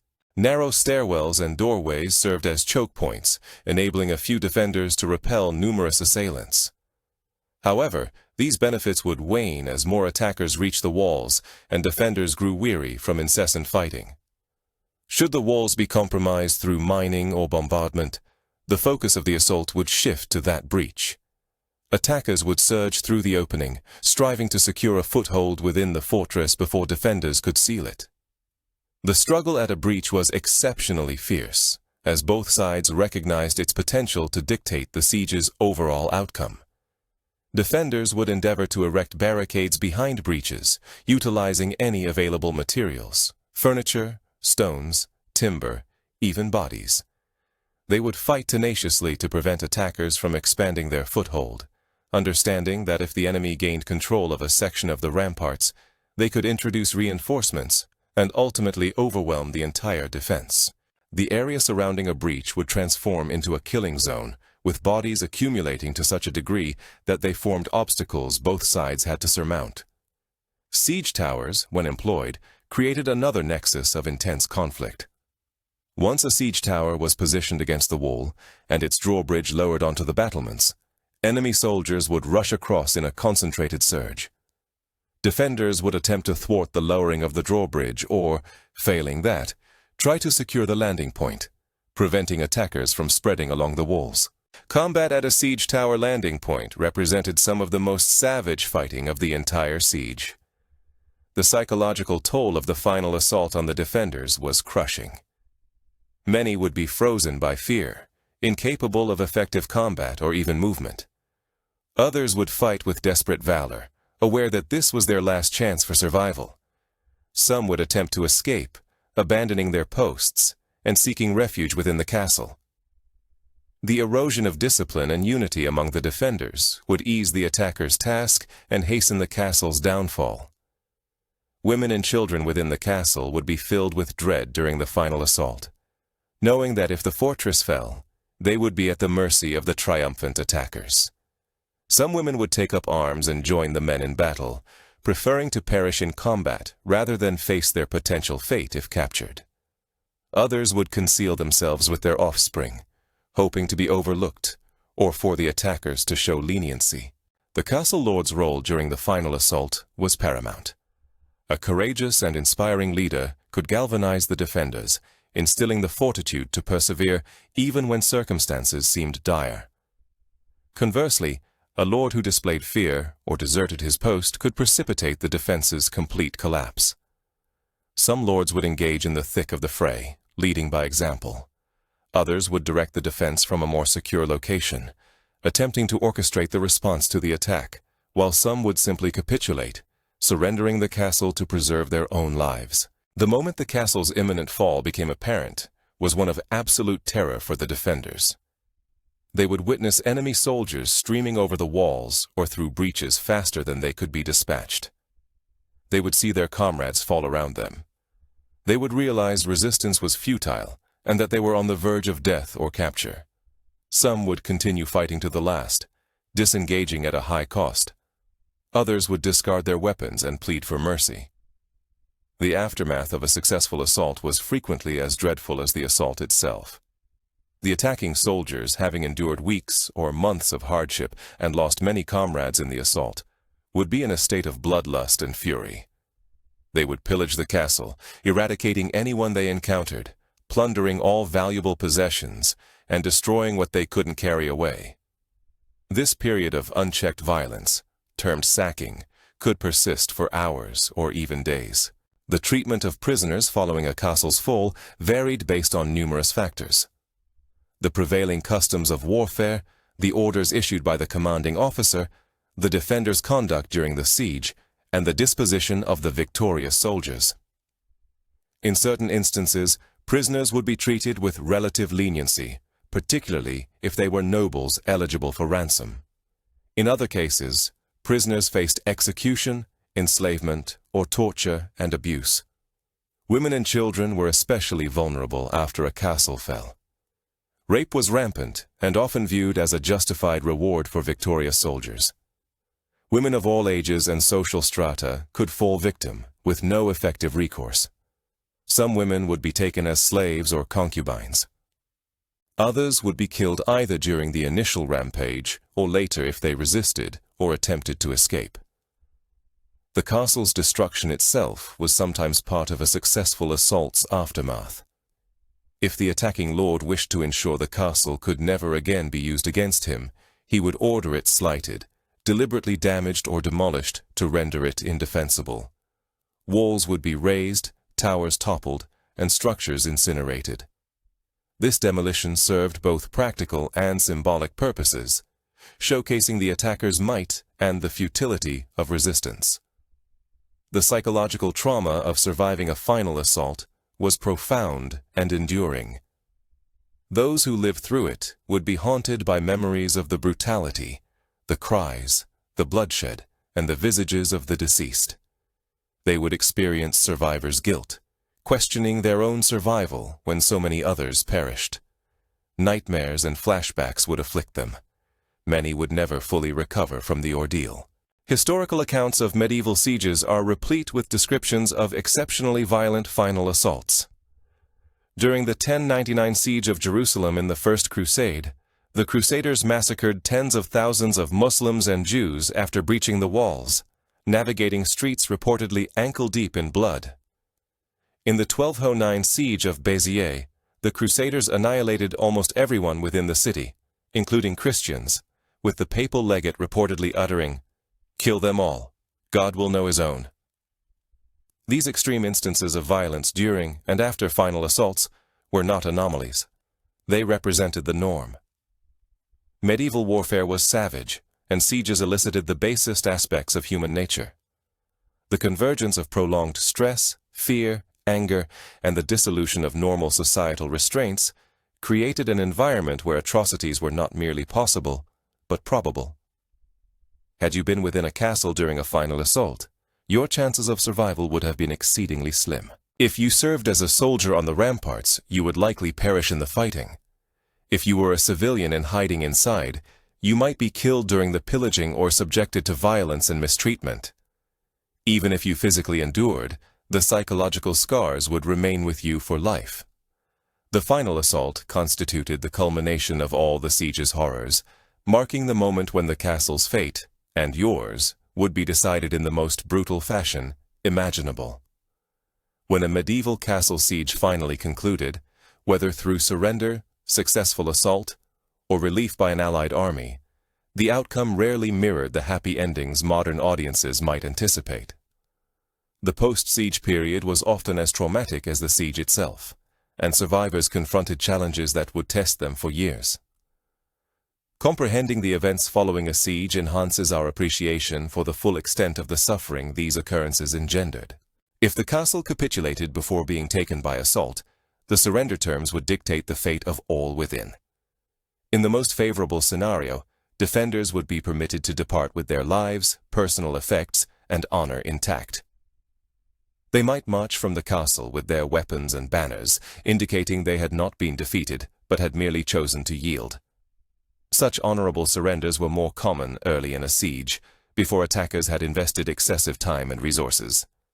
However, if the siege had endured for months, and attackers suffered significant casualties, surrender terms would be considerably harsher. Defenders might be compelled to surrender unconditionally, placing themselves entirely at the mercy of the victorious commander. Some could face execution as a deterrent, particularly the leaders who organized the resistance. Others might be imprisoned, enslaved, or held for ransom. The castle itself could be demolished to preclude its future use. The decision of when to surrender presented an agonizing dilemma for the castle's lord. Surrendering too prematurely would lead to him being perceived as a coward who had abrogated his duty. Surrendering too late would condemn everyone within the castle to needless suffering and potential death. There was no definitive correct choice, and lords who made what was deemed the wrong decision faced criticism regardless of their actions. The physical condition of siege survivors was often dire. Months of malnutrition would have left them gaunt and weak, with hollow eyes, protruding bones, and skin hanging loosely on their frames. Many would suffer from diseases like scurvy, dysentery, typhus, or other infections that had spread through the crowded, unsanitary conditions within the castle. Some would bear wounds from combat or accidents that had become infected and were slowly proving fatal. Recovering from extreme malnutrition presented a perilous challenge that demanded meticulous management. Individuals who had endured prolonged starvation could not simply resume a regular diet. Their digestive systems had ceased functioning.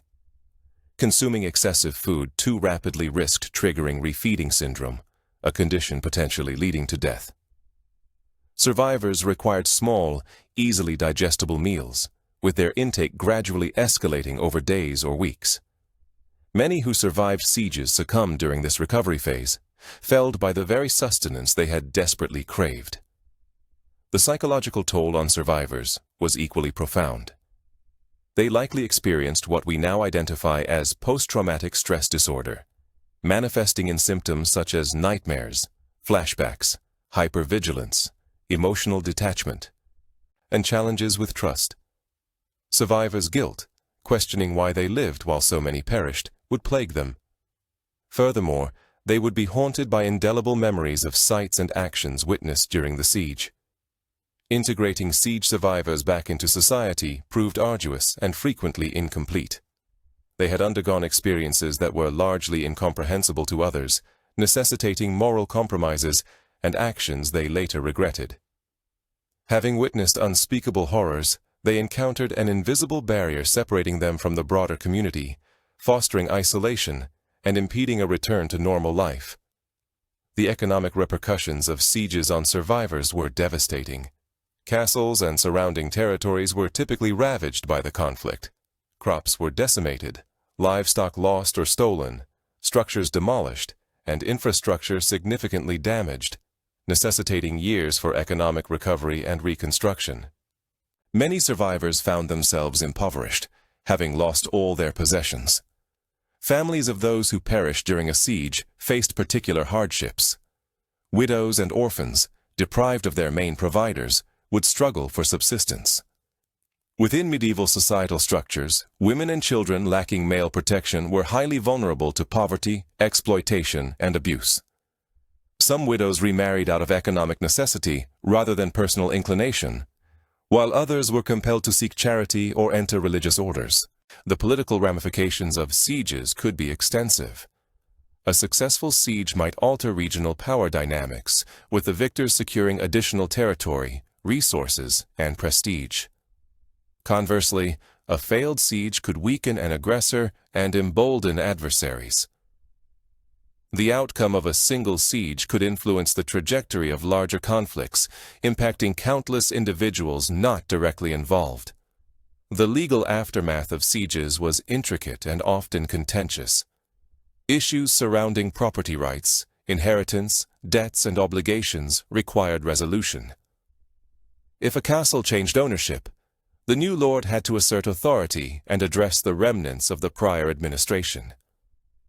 If the castle was destroyed, disputes would emerge regarding land ownership and responsibility for reconstruction. The religious response to sieges was also noteworthy.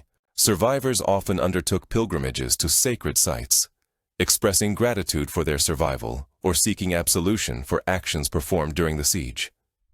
Churches and monasteries conducted special services to pray for the deceased, while religious leaders offered spiritual solace to survivors and aided them in comprehending their suffering. The historical narrative of sieges was shaped by those who survived to recount their experiences. Chronicles and records were compiled, frequently highlighting the valor of defenders or the brutality of attackers, depending on the author's perspective. These accounts became integral to the historical record, influencing posterity's understanding of events. However, the perspectives of ordinary individuals, such as servants, children, and women, were seldom documented, their experiences lost to history. Tangible remnants of sieges persisted on the landscape for centuries. Ruined fortifications, damaged ramparts, and abandoned settlements stood as testaments to the violence and destruction. Some castles were rebuilt and reoccupied, while others were left to decay, gradually returning to the earth. These vestiges became part of the cultural fabric, inspiring tales and legends, eventually evolving into romanticized perceptions of medieval warfare that bore little resemblance to its brutal reality. The insights gained from sieges informed military strategy and castle design for subsequent generations. Military engineers studied successful and unsuccessful tactics, leading to innovations in defensive features and siege methodologies. Castles constructed after significant sieges incorporated improvements designed to counteract identified vulnerabilities. This continuous escalation between siege tactics and defensive measures fueled advancements in military technology and architecture. The cultural influence of sieges extended beyond military affairs. Narratives of notable sieges were woven into collective memory, disseminated through songs, poems, and chronicles. These accounts frequently underscored themes of bravery, fidelity, treachery, and self-sacrifice, offering ethical instruction and entertainment. However, the romanticized versions often diverged considerably from the actual experiences of those who endured sieges. The long-term health consequences for siege survivors were severe, frequently shortening their lifespans. The prolonged malnutrition, disease, and stress they endured inflicted lasting damage on their physical well-being. They became more prone to illness, experienced premature aging, and generally died at younger ages than they otherwise might have. Children who survived sieges often suffered from stunted growth and developmental impairments that persisted throughout their lives. The intergenerational trauma stemming from sieges impacted families across multiple generations. Parents who had experienced sieges would transmit their fears, anxieties, and coping mechanisms to their offspring. This could manifest as excessive protectiveness, constant concern for safety, or difficulty forming deep emotional attachments, stemming from the learned association between connection and loss. Such behavioral patterns would affect subsequent generations, perpetuating a legacy of trauma. The question of whether siege warfare was justified by its costs was one that medieval individuals themselves occasionally pondered.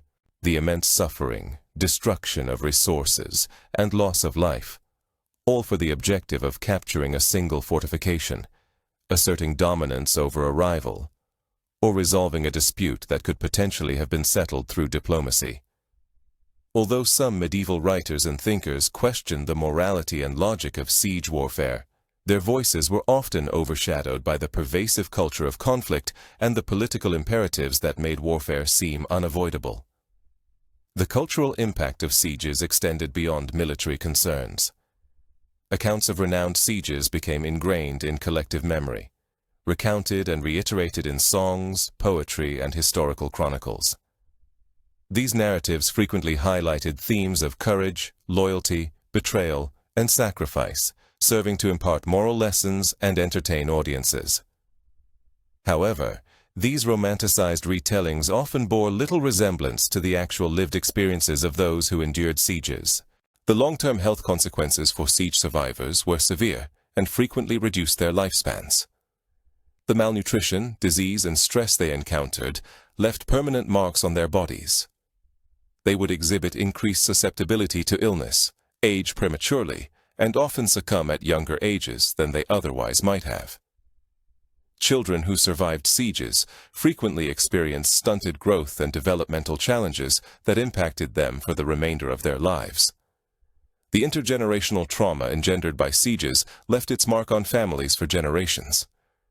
Parents who had lived through sieges would impart their fears, anxieties, and methods of coping onto their children.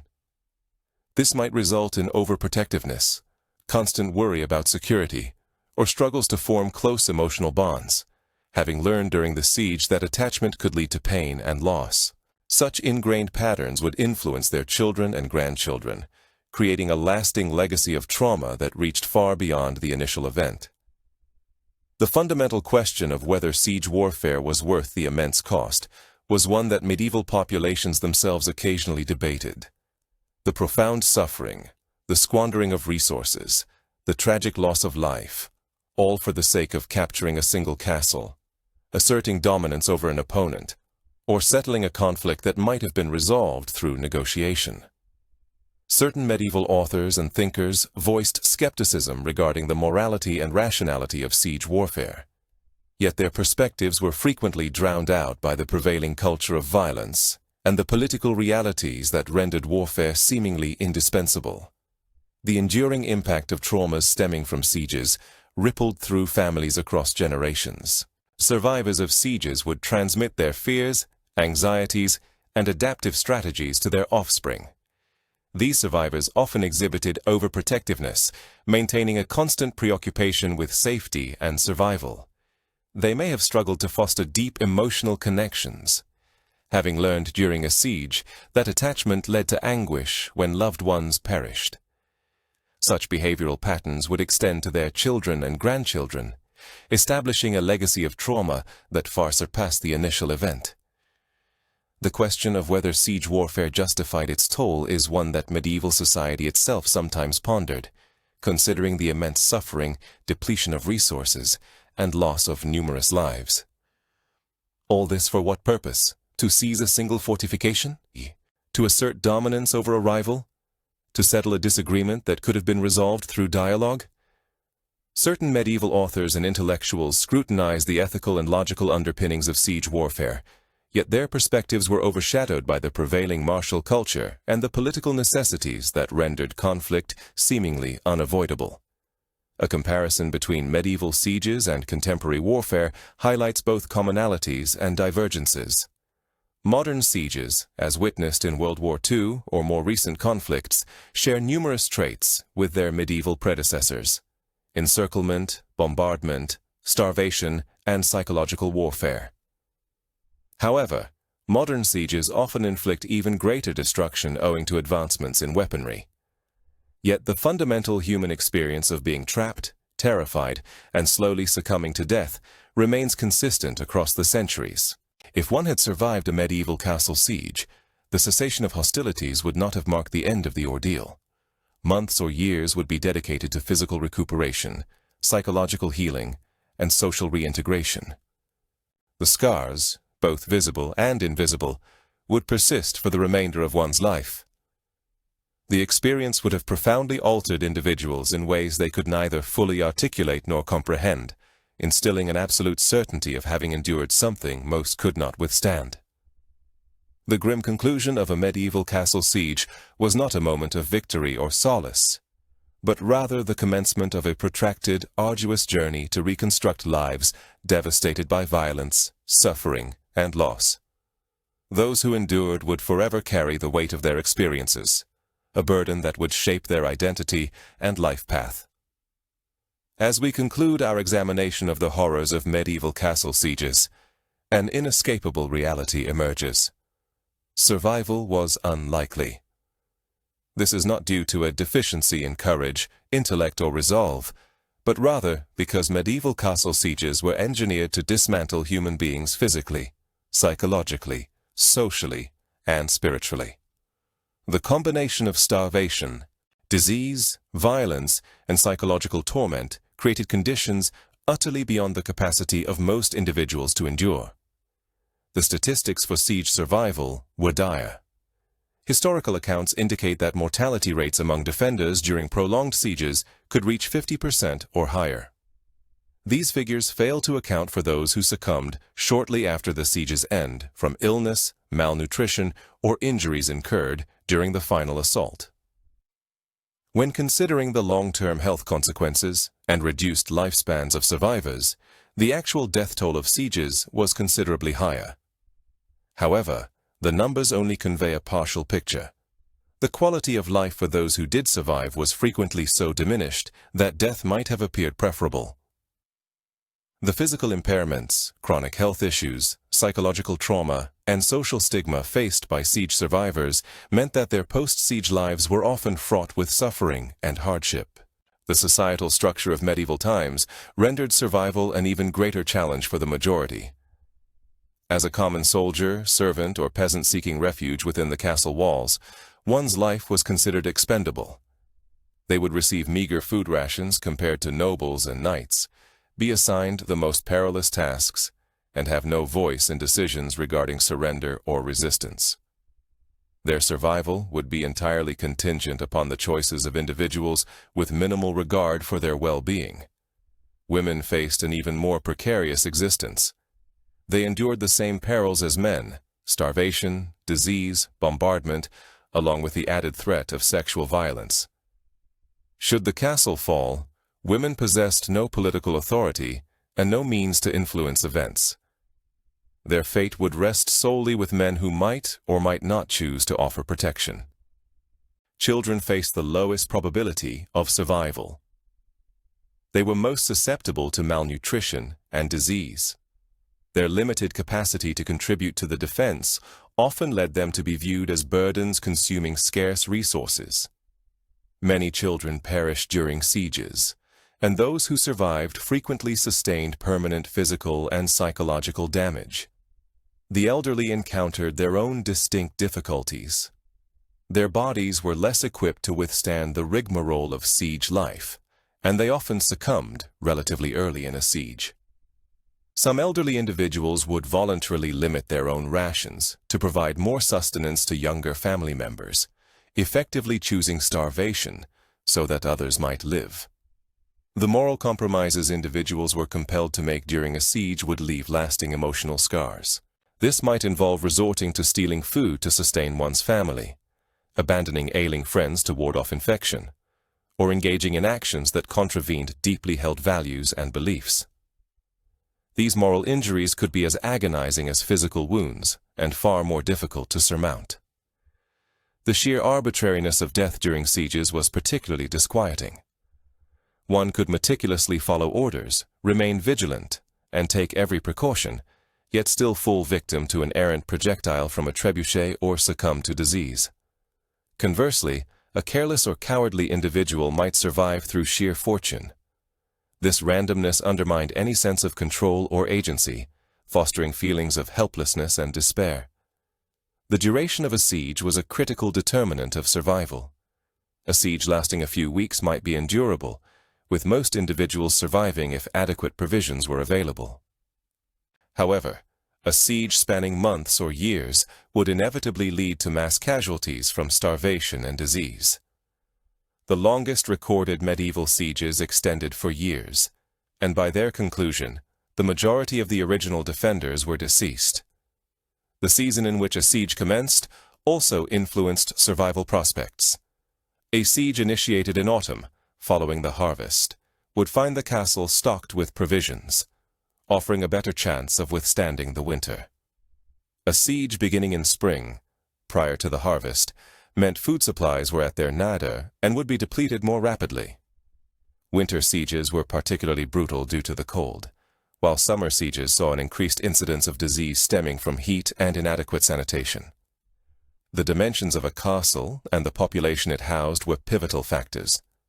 A substantial castle with a modest garrison might possess sufficient food reserves to last for months. However, if the castle was densely populated with refugees from surrounding areas, provisions would be exhausted at a much faster rate. The decision of whether to admit refugees presented an agonizing dilemma. Rejecting them was inhumane. Admitting them risked jeopardizing everyone within the castle's confines. The quality of a castle's defenses played a significant role in survival rates. A fortification with robust walls, multiple defensive perimeters, and a dependable water source could endure for a considerably longer period than one with weaker ramparts. Nevertheless, even the most formidable castle could eventually be overrun if the attackers exhibited sufficient resolve and were willing to expend the requisite time and lives. The acumen and character of the castle's lord were paramount to survival. A capable military commander who made sound tactical judgments, enforced discipline, and maintained high morale could significantly enhance the prospects of survival for all.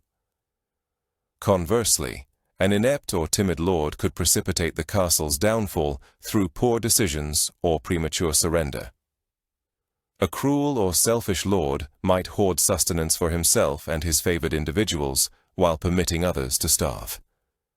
Equally vital were the tenacity and resources of the besieging army.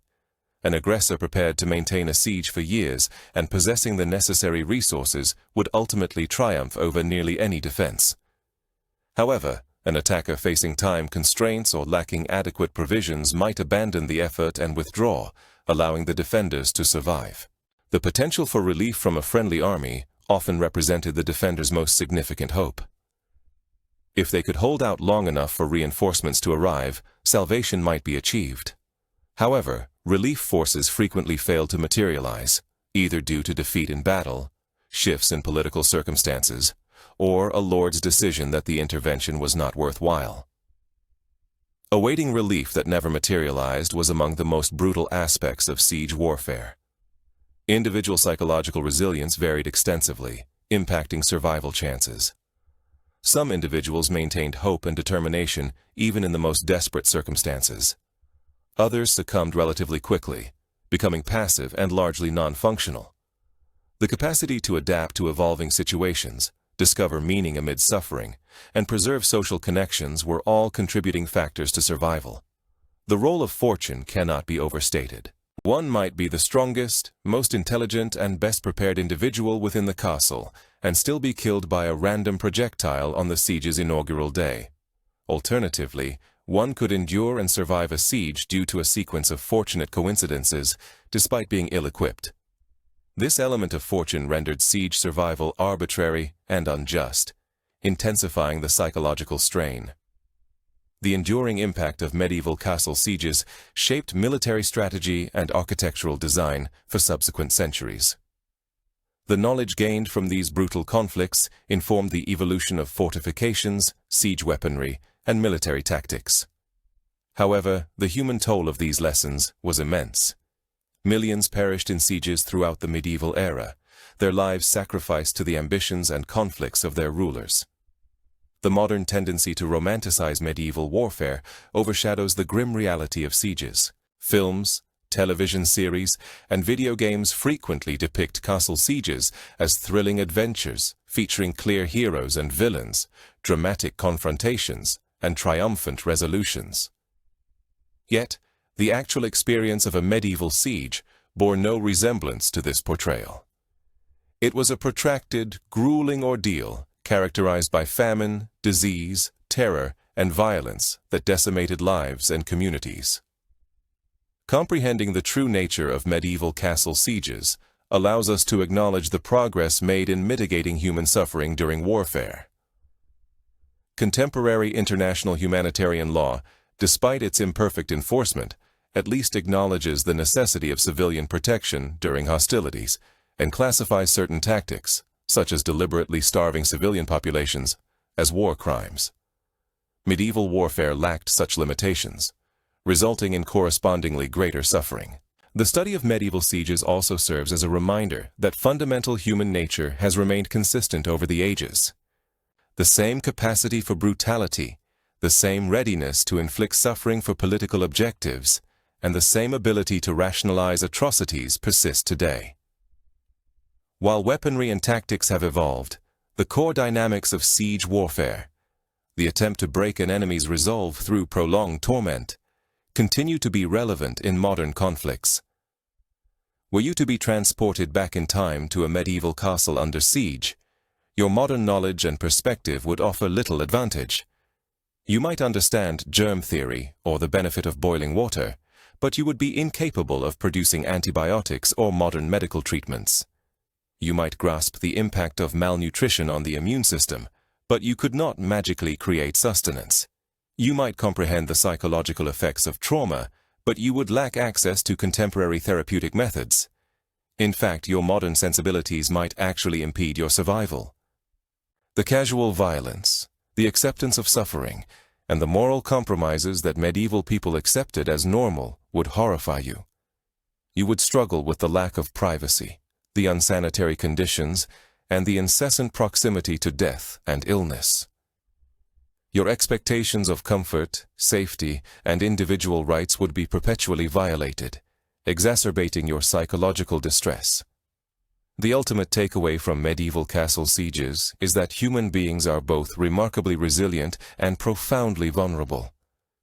Individuals endured conditions that seem unimaginable to us now, surviving through a combination of physical fortitude, psychological adaptability, communal support, and sheer luck. However, many others, likely the majority, did not survive.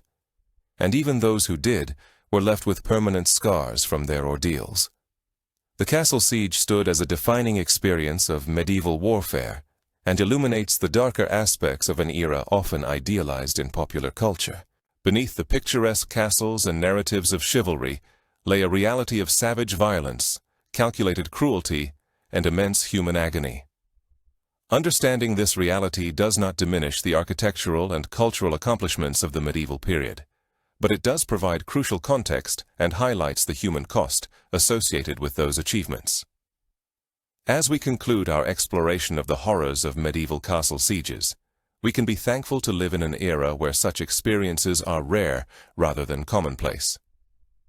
We can appreciate the relative peace and security that most of us enjoy, while also recognizing that many individuals globally today still face circumstances not dissimilar to those of a medieval siege, confined to conflict zones, subjected to bombardment, cut off from food and medical supplies, and living in perpetual fear for their lives. The saga of medieval castle sieges is, at its core, a narrative of human suffering and human endurance. It serves as a potent reminder that our ancestors confronted challenges we can scarcely conceive of, and that the comfortable lives we lead today are built upon the sacrifices of innumerable individuals who preceded us. It also acts as a cautionary tale regarding the consequences of warfare and the paramount importance of striving to avert conflicts that inflict such profound suffering. You would not have survived a medieval castle siege. Very few did. However, By understanding the experiences of those who endured these ordeals, we can better appreciate the value of peace, the significance of protecting civilians during conflicts, and the fortitude of the human spirit in the face of overwhelming adversity. The fire dies down, the shadows lengthen, and in the distance, a church bell tolls the hour. The medieval castle stands unmoving against the darkening sky. Its stones bear silent witness to centuries of suffering and survival. The siege has ended, but its lessons endure. It's inscribed not in stone, but within the human heart.